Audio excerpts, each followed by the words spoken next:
Hello and welcome to my presentation on emotional intelligence in healthcare leadership.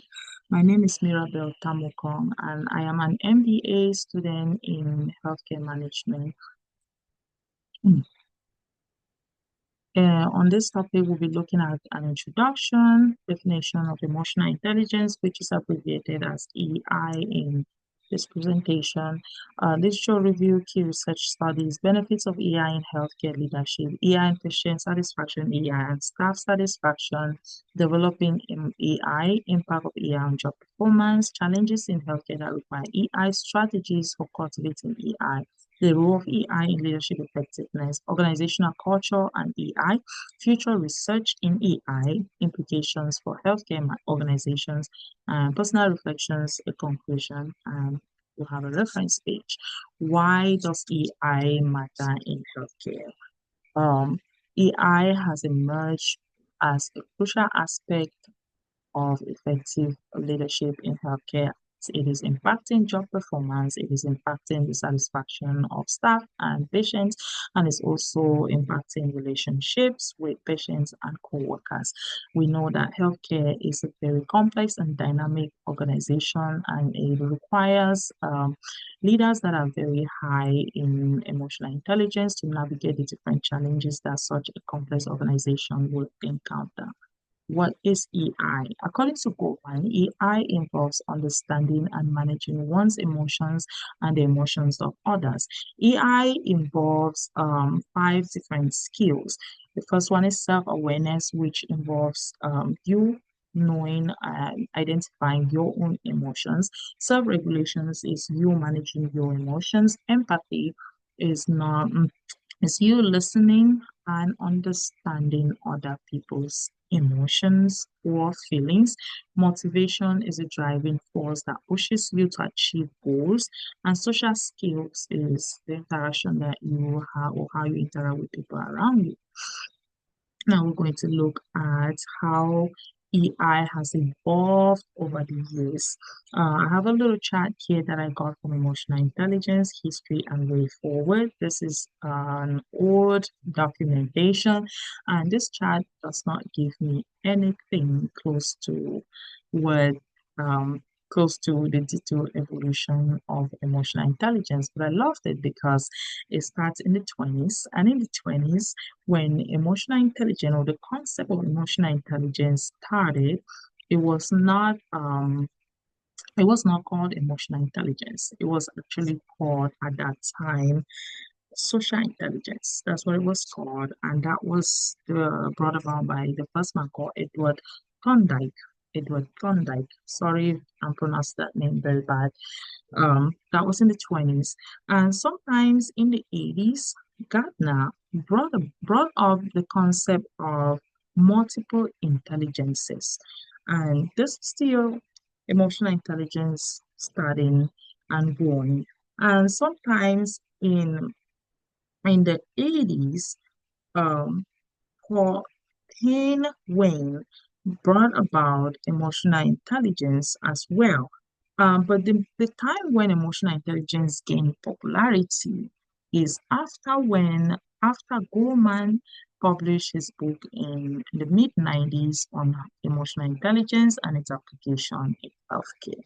So since then, there's been so many publications about emotional intelligence and specifically um, how it is applied or used in healthcare and healthcare leadership. For my research specifically, I picked researches or publications from within the past 5 years, and the key research studies that I picked for this slide are three research. The first one is by Rosanna. Rosanna and his crew. I hope it's a he or is it she. Rosanna and the crew they found out that emotional intelligence is critical for nursing leadership because it builds the relationship between the team. Nursing is all about teamwork. It also builds communication. It builds also relationship between the nurses and the patients' families. Daferi, sorry if I'm pronouncing that so badly. The ferry and the crew found they brought up how emotional intelligence mediates between work and family conflicts and job performance. Sometimes you leave home and then you get to work, whatever happened at home is still affecting how you're functioning at work and vice versa. Now, emotional intelligence, people who are emotionally intelligent are way they find it way more easy to balance life and work.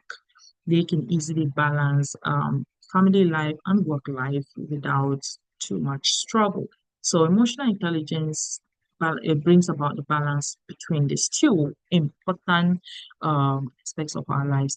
Being said, on the other hand, found that emotional intelligence is linked to innovative work behavior in the aspect that uh, uh, professionals who are highly emotionally intelligent, they easily demonstrate innovative behaviors at work, and they can easily adapt to change. And which other organization has rapid changes, new apps, new studies, new medications, new other than healthcare. So if the leaders are highly emotionally intelligent, they will easily demonstrate or be they will easily show innovative behaviors at work, easily adapt to new studies, new equipment, new apps, and of course the main goal is to bring about patient satisfaction.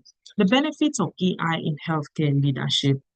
I found this graph online or this diagram online. It listed perfectly out for us. We have seven major benefits of AI in leadership, and specifically improving patient care, effective conflict management, and positive work environment in the healthcare sector. Now, emotional intelligence will benefit in understanding. It brings about greater understanding because you're listening, you're not only hearing those words, you're also capturing the person's, the individual's emotions as well. And you don't just, so it brings about greater understanding, compassion, and empathy. When you capture this understanding, because you have the ability to manage them, you handle those people with compassion and empathy. It helps build stronger relationships. I will not build any strong relationship with anybody who doesn't understand my emotions or my feelings. So it brings about stronger relationships. You are more open to criticism when your emotional intelligence level is high.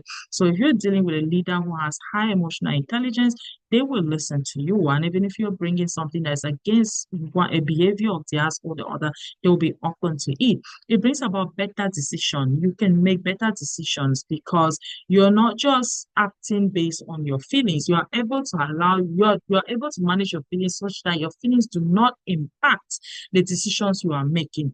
You control your behaviors. You are able to manage your emotions. So controlled behaviors is one of the benefits, and positive interactions is another benefit. EI and patient satisfaction. Of course, if you are able to listen, understand their feelings and emotions, you are definitely going to be able to manage them with empathy, and it will bring satisfaction, which is the main goal of healthcare.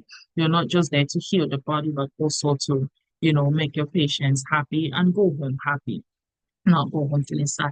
AI and staff satisfaction. Speaking about staff satisfaction, if your staff is not happy, forget about it. They're definitely not going to do a good job because whatever they're going through is how it's going to influence their job.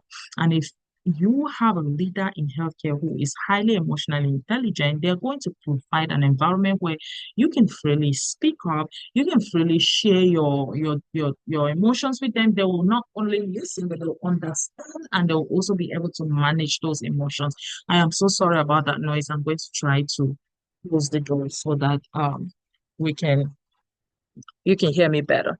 But I was saying that the leaders will be able to provide an environment where uh, the staff will function without any struggle or without any much struggle, and that will bring about staff satisfaction. Now to the next slide, where we're going to look at how do we develop AI in healthcare as leaders? How to develop EI in healthcare as leaders. I found this image by Dr. Christian online. It's not me. This little nice summary of 8 critical ways on how to develop your emotional intelligence. It is by Christian. Please. Oh, thank goodness the name is right down here.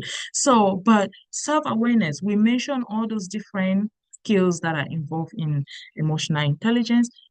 Sit down and listen to yourself. Think about your emotions. Think about how you're processing them. Do it deliberately. If you're frustrated, sit down and, okay, I am very frustrated. How am I feeling?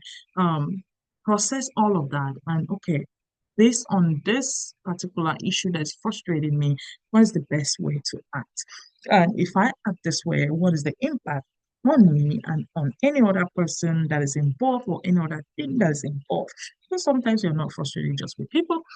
Empathy, when you listen, don't just sit there, be active, nod your head, say yes, say okay, and then at the end of it all, try to provide support. Even if you don't know what to say, just ask, is there anything I can do to help? Sometimes they just want to talk. Sometimes somebody just wants you to listen and show that you were listening. That's empathy. Motivation. Don't set goals for yourself. Put deadlines. Come back and check. What was successful? What wasn't successful? Why wasn't it successful? Figure it out. Cultivate that positive attitude, towards challenges. If you face challenges that are ch- cultivate a positive. I got this. I'm going to push through. I will be successful. This is what I will need to be successful. And don't only end there, inspire other people as well. Self-regulation. I already mentioned that under self-awareness. When you can identify your emotions, figure out like how am I supposed to manage these emotions?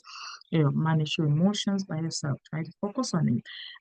As we proceed, I'm going to talk about another little way of strategy on how to manage to do all of that. Social skills, meet people, greet them, introduce yourself, tell them what you're doing, ask them what they're doing. Nobody will hit you in the face because you said hello. It's because unless they have some issues that they're dealing with, maybe they have other different things. But any normal person will not hit, even if they will not reply, they will not hit your face for saying hello. But just check the environment. If it's welcoming, approach, give handshakes, introduce yourself, tell them where you're coming from, ask them questions. Many people like to talk, build relationships, and teamwork. Don't do things alone. Even if it's easy, that is how you also build relationship, right? If you have questions, ask, promote that, cooperate with others, share ideas, ask what they're thinking. What are you looking at? What do you think about this? If this is what I'm thinking, are you thinking the same? Do you have a new idea? And practice self stress management, especially in healthcare. I don't know. The stress in healthcare is very dynamic. I say this because there are situations where you encounter in healthcare and you feel so emotionally drained. You are not only physically drained, you are psychologically drained, you're drained emotionally, you're drained physically. And so healthcare, there's so much stress in healthcare. You need to practice how to manage stress.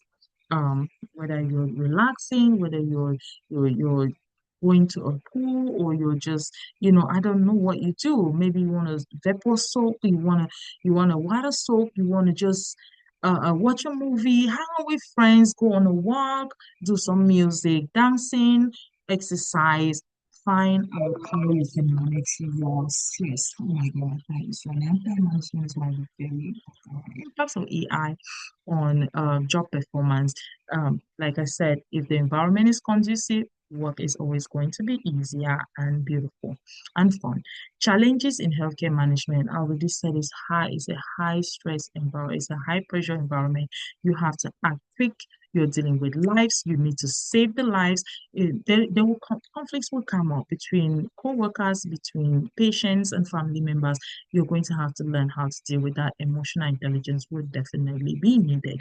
Emotionally demanding, you will need emotional intelligence to navigate through that. Strategies to cultivate, if, excuse me, AI training programs, attend programs that train on emotional intelligence, coaching, find somebody who is way mature in that area to coach you through, mentoring, pair up people, pair up leaders with other leaders to mentor them. Self-awareness exercises. One of the ones that I know that I have tried is journaling, sit down and journal. And also mindfulness, just know that, well, things are not going right. I'm not just sit down and try to process all that is happening. The role of emotional intelligence in leadership effectiveness, it enhances leadership effectiveness in a huge way that um, we cannot overemphasize. It is definitely very helpful in communication, listening, um, building relationship, working as a team. I'm going to rush through. I'm running out of time. Culture and I. Every organization has some kind of cultural diversity, whether it is people from the same background or people from the same country or the same ethnic group, but in different ages, or people from completely different ethnic groups. That alone impacts EI because people from the 60s will not respond or communicate even doing teamwork. Theirs is different from the people of this generation, or not to talk of people from Africa and how they communicate, how they work as a team compared to people in the Western world, and how they communicate, how they work as a team, and how they process things. And that is totally different, and that's definitely going to affect how AI is going to be developed in that organization. The future research. Um, I'm thinking about how we can research on how AI will directly impact patients and patient outcome. Maybe do we need to train patients on how to also identify their emotions and manage them, or is it just the healthcare um, identifying and managing these emotions for these patients? So maybe something like that. My personal reflection about this subject is that AI is a skill that is very, very necessary for the healthcare organization. And as a registered nurse who is looking at being in the leadership position in healthcare, I think if I can develop this skill, it's going to be a game changer in my future career as a healthcare leader. So to conclude, I'm going to say that AI is very vital and is effective not just in healthcare but in other organizations. It's going to enhance relationship building and outcome. And I think it's a key to success, not just in healthcare, like I said, but in every other organization and even in individuals. I will encourage you to develop your own emotional intelligence. It's going to be helpful to you at home, in the community, and at your job. Here are the resources that I use for this research, and thank you very much for your attention. Please ask any questions regarding this subject. Thank you.